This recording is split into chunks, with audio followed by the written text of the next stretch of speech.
Netherlands, Argentina, France and England have paved their way to the quarterfinals of the 2022 Qatar World Cup. Netherlands won their clash against USA, Argentina thrashed Australia, France edged past Poland and England handed a chastening defeat to Senegal. So starting with Netherlands have been playing a different kind of football at this tournament. They just contain and contain, and when the situation asks for it, when they go in the final third, they are just so effective. Whether we talk about Gakpo, whether it's about Memphis Depay or their wing backs, Dumfries and Blind, even they were on the goal scoring sheet against USA. They just had 11 shot to USA's 16. So that clearly shows that Louis van Gaal is approaching the games differently. He is definitely. I mean, but I still wonder. I don't know. Wonder if that early US goal would have gone in. Then maybe situations would have been different. Maybe then Memphis wouldn't have had that nice run that he had. But of course, I mean, like that was a amazing shot that goes in. The rest of them. But there's a difference in what he played earlier in 2014. But then those teams are different, and this is a team that he's kind of gotten probably in the last 1 year, 1.5 years, he's got control of the team. And in so many ways, a coach defines this not only because of the way he wants to play a team, it also is defined by the way he has become, And he's at a point in his career, I mean, we all know the health issues that he has had, and the team knows, and everybody speaks about in a very different manner that this is a World Cup, we want to play for him, we want to win for him. That you can see in the team, that you can see in the ebb and flow that Holland has. But even with the US, you still felt that US always had a chance, whether it was cutting a goal and getting it across, especially when they finally found that goal, which was just too much for the US to overall. But Holland gives you opportunities at the back. I think that's probably a point that they have to understand. They have a superb lineup at the front. They know how to flip a game within 5 to 10 seconds from the midfield itself. But I don't know going ahead whether this is a Dutch side that can go to the final. I know Van Gaal is saying that this is a World Cup winning side. I have my doubts on a lot of areas in the Dutch side. Of course they have won, but at the same time you do also feel for US because they were there. And any aspect of the game, I mean, the way they operated on the left wing was remarkable. The way they controlled the game also in certain areas. I think those answers are still there, or rather required from Holland, that okay, you won, but these questions do remain on the side. And the same goes for Argentina also. I mean, So. They still conceded 16 shots, Netherlands. So you are right that there are a lot of defensive shortcomings. That's why the opposition was able to take 16 chances. But at the same time, we can't forget that Frankie de Jong and Gakpo have been clinical for them. De Jong is governing the midfield and Gakpo has been scoring goals. Not only, the crosses or through balls, he's making the goals for himself and taking shots from outside the box. So that's the kind of brilliance you need to, win knockout stages matches at the World Cup. Can these two be pivotal against Argentina? Of course they can be. I mean, set pieces, I think more than Argentina actually, honestly, one will have to give it to Holland. Height and all of that really matters in these games. Argentina probably doesn't have that. But the big thing that Holland is going to be looking at this game is, and I am probably repeating myself, Argentina somehow is being just propelled by one. Their whole spirituality is it's just this halo around Messi. And Messi is not at his best. He's got the goals. He's got them at the time when Argentina requires them. But he's not been at his best. This is not the Messi 4 years back. Of course it can't be. But this is a Messi who needs the ball. So first you have to ensure that he gets the ball. Now that is something that you, me, and everybody does understand. So Van Gaal probably understands it 100 times more. Better, So can those channels be cut? I don't know. I mean, you probably understand those areas better. They need to cut those channels. And if they can cut a channel to Messi, of course there will be somebody else who will probably come in, because these are things that do happen. But it's easy to cut off Argentina at this moment of time. I think they will be, honestly, they'll be extremely lucky to get into a quarter-final position, a semi-final position. I think they'll be very lucky to be able to go till that. And Holland is the perfect team. Holland is that perfect stumbling block that can be for anyone on their day. Holland has its weaknesses, but on their day, Holland can put a structure, can put a team that can play very solid football for 90 minutes. That's what I believe. Yeah, they have Van Dijk, Timber and Ake at the back. They have a lot of experience. They play in the Premier League and the Dutch League, so their defense is very strong.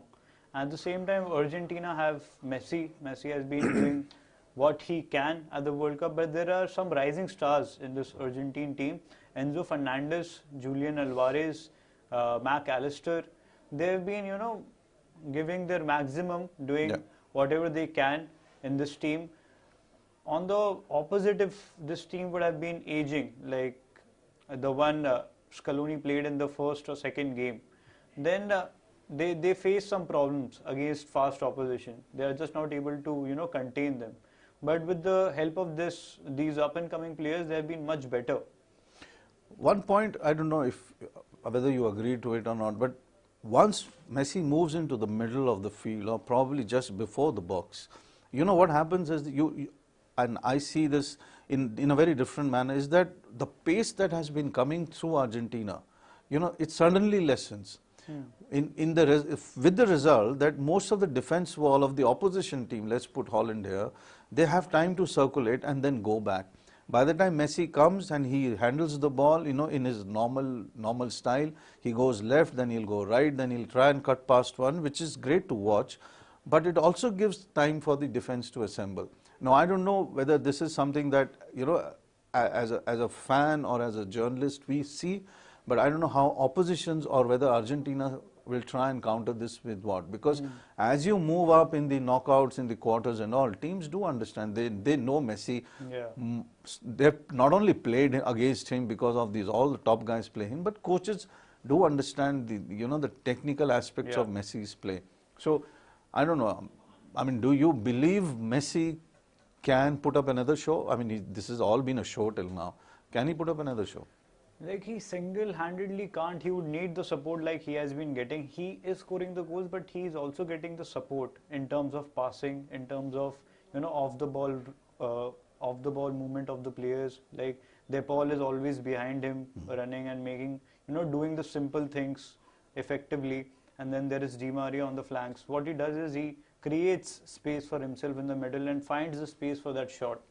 So if he gets that support, then Argentina might be able to make the cut against Netherlands, but Netherlands have a very good defense, so one can't say.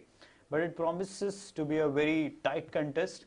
Moving on to the third quarter finalist, that is France, who won against Poland. And France, if we are talking about France, then one name that comes to my mind is Kylian Mbappe. He stole the show last night. He scored 2 amazing goals.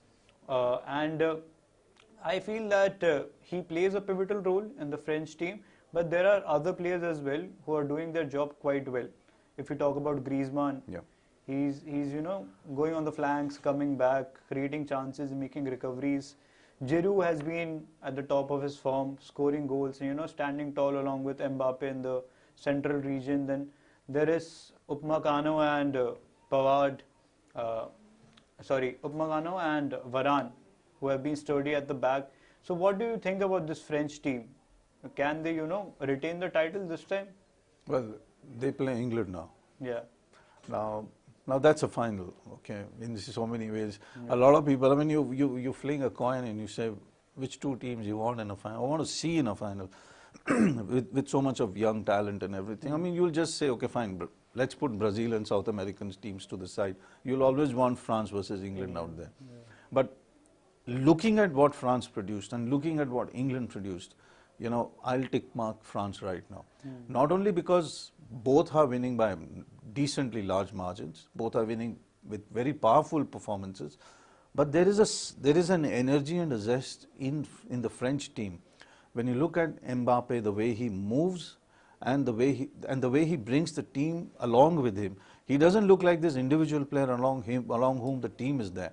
He is one of the members. And when you speak about Mbappe's goal and all, look at Giroud's goal, that first one.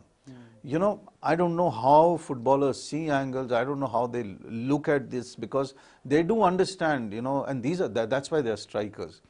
That they do understand a goalkeeper is going to go one way and I have to send the ball the other way. But the spin on the ball and you know, the way that shot was hit, that's massive. Yeah. But in a one-to-one situation vis-a-vis England, I think honestly it's a 50-50 game of goals being scored. You know, the chances that are going to be taken and then converted. It's a very simple formula out here. At the end of the day, the coaches play their own stuff. You know, who's who against and which is the substitutions that have to come in, which is the 11 that goes into the first half. That is going to be extremely crucial. But expect a slightly defensive approach in the first half at least. Nobody wants to concede. Nobody wants to concede. They would rather wait for a second half boil over. You know, this is not a game where England would be very happy conceding 1 or 2 in the first half, because then it's over in so many ways. It's so difficult to get past a very top class team. You will suddenly see 4 instead of then 5 or 6 at the back, and then there is this whole thing that you have to go through. And on top of that, I don't know how much of the Raheem Sterling thing is going to affect them. Of course, these are professional sides, and they really doesn't get into that much into the system, but there will be a gap out there somewhere. And whatever reports have come in, Sterling is going to be back. They're saying that. And if he comes back, but I don't know if he comes back whether he's going to be playing or not. So this is a tussle that's going to happen. It's almost like 2 wrestlers of the same weight, of course of the same weight, of the same power, of the same energy, trying to get that gold medal, though the gold medal is the final. But this is virtually something that's European supremacy being decided out there. I don't know whether you believe England, I think you want England, not want, but I think you believe England is going to win because of the array of talent. Yeah, they have a lot of talent, but they do have defensive shortcomings. We saw against Senegal last night what happened in the first 30 minutes, and Stones and Harry Maguire succumbed to their pressure. And Pickford made a marvellous save to, you know, haul the Senegalese. But if that's the case against France, then Mbappe and Giroud won't spare the English defence. So their defence must be on point on the day. But I like that Southgate is playing 4-man defence constantly. That makes them, you know, a little balanced going forward, coming back. So in this clash, the France versus England clash will be after the round of 16 clashes, and it will be on December 10th. Moving on, these are the 4 finalists that quarter-finalists that we have discussed about. To know more about the World Cup, stay connected to News9. To read the analysis, preview and reviews of all the World Cup matches, you can visit the sports section of our News9 Live website. This is us signing off.